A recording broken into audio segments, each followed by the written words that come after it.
پیارے طلباء طالبات، آج ہم 12ویں جماعت میں سبجیکٹ تاریخ میں اس کا 10واں سبق سرد جنگ اس کے حصے صبح پر غور و خوض کریں گے۔ دراصل اس سے قبل ہم نے دو حصوں میں یہ دیکھا کہ سرد جنگ کے جو حالات اس وقت دنیا میں پیدا ہو گئے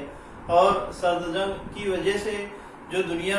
دو حصوں میں منقسم ہو گئی تھی، ان دو حصوں کے جو طاقتور ممالک تھے، ان طاقتور ممالکوں کے ساتھ اور کن کن ممالکوں نے کون کون سے جو ہے سطح پر جو ہے وہ معاہدے کیے اور ان معاہدوں کو جو ہے کیا کہا جاتا ہے۔ جیسے سب سے پہلے نیٹو، جس کو بولیں گے ہم National North Atlantic Treaty Organization, North Atlantic Treaty Organization, جس کو ناٹو کہا جاتا ہے، جس کو ناٹو فوج بھی کہا جاتا ہے۔ اور ہم سبھی جانتے ہیں کہ ابھی جو ہے ماضی قریب میں بہت سے ملکوں میں ایسے حالات پیش آئے جس کی وجہ سے ناٹو فوج نے اپنے عمل کو، اپنے کام کو انجام دیا، جس میں ہم کہہ سکتے ہیں کہ عراق، افغانستان جیسے ملکوں میں یہ فوج نے اپنے کام کو انجام دیا۔ دراصل ناٹو فوج جو ہے کیا ہے، یہ کسے کہیں گے؟ ناٹو سوویت روس کی توسیع پسندی کے خلاف یورپی ملکوں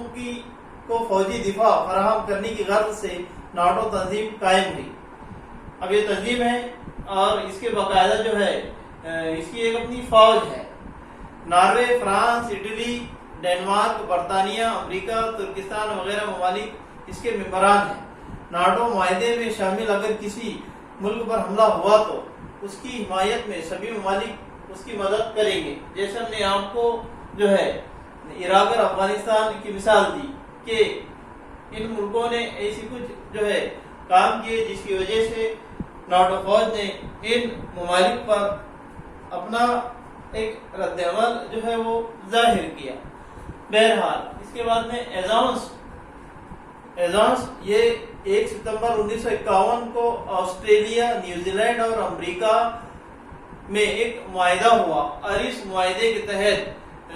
ایک جو ہے ان میں ایک معاہدہ انجام پایا جس کے تحت یہ انہوں نے اپنے دفاع کے لیے، اپنی ترقی کے لیے ایک تنظیم بنائی جس کو ایزانس کہا جاتا ہے۔ اسی طرح سیٹو، برطانیہ، امریکہ، France, Australia, Pakistan, Thailand اور فلپائن نے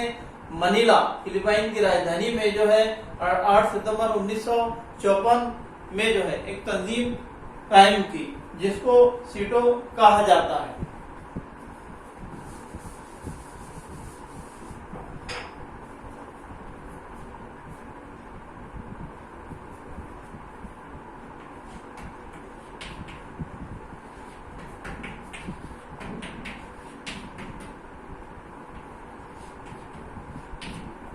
اب اس کے بعد میں ہم ناوابستہ تحریک اور ساکھ اس پر غور و خوض کریں گے۔ دراصل ہندوستان ایک دنیا کا اہم ملک ہے اور ایک اپنی جو ہے الگ پہچان رکھتا ہے۔ اسی طرح ہندوستان نے ان دو عالمی طاقتوں کے متعلق کیا اپنی جو ہے بین الاقوامی پالیسیاں جو ہے اپنائی، اس پر ہم غور و خوض کریں گے اور اسی سے متعلق جو ہمارے موضوع ہے ناوابستہ تحریک۔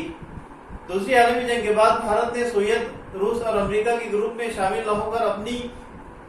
ترقی خود اپنی پالیسیاں طے کرنے، امن و امان و سلامتی کے طریقے پر عمل پیرا ہونے کا فیصلہ لیا اور اس طرح جس کو ناوابستہ تحریک یعنی کسی سے نہ جڑنا یعنی نہ ہی امریکہ کا ساتھ دینا اور نہ ہی جو ہے رشیا کا ساتھ دینا، بلکہ اپنی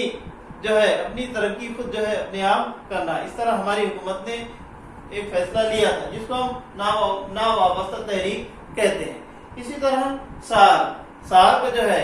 ساؤتھ ایشین ایسوسیشن کوآپریشن جو ہے یہ ایک تنظیم ہے، یہ ہماری ایشیائی ملکوں کی ایک تنظیم ہے جس کو سارک کہا جاتا ہے۔ اور سارک جو ہے یہ جماعت کیوں قائم ہوئی، اس کے جو ہے قائم کرنے والے کون تھے، ان کے متعلق جو ہم غور و خوض کریں گے، اس کے متعلق ہم آپ کو بتائیں گے۔ بنگلہ دیش کے وزیر اعظم مجیب الرحمان کا خیال تھا کہ براعظم ایشیا کی معاشی اور سماجی ترقی کے لیے ایک تنظیم ہونی چاہیے ان کے تصور کو پورا کرنے کے لیے بنگلہ دیش، بھارت، پاکستان، سری لنکا، بھوٹان، مالدیپ اور نیپال کے خارجہ سیکرٹریوں نے 1981 میں سری لنکا کے مقام کولمبو میں ایک بیٹھک بلائی، اور اس طرح سارک کا قیام عمل میں آیا۔ اب سارک یہ کس مقصد کے لیے قائم کی گئی تھی؟ اس کا مقصد زراعت، دیہی ترقی، صحت عامہ، آبادی پر کنٹرول، تجارت وغیرہ جیسی ترقیاتی کاموں کے لیے سارک تنظیم یہ قائم ہوئی تھی، جو آج بھی اپنے مقاصد کو پورا کر رہی ہے، اور اس طرح ایک اپنے پورے مشن کے ساتھ میں، یا یوں کہیں کہ اپنی پوری کامیابی کے ساتھ میں یہ تمام ممالک باقاعدہ ہر ان کا جو بھی ایک طے شدہ پروگرام رہتا ہے وہاں پر یہ مجتمع ہوتے ہیں، اور اپنے جو مقاصد ہے جو ہم نے آپ کو بتایا، زراعت کے متعلق، اسی طرح صحت کے متعلق، تجارتی ترقی کے متعلق، تو اس پر غور و خوض کر کے اس کا حل اور ایک دوسرے کا کوآپریشن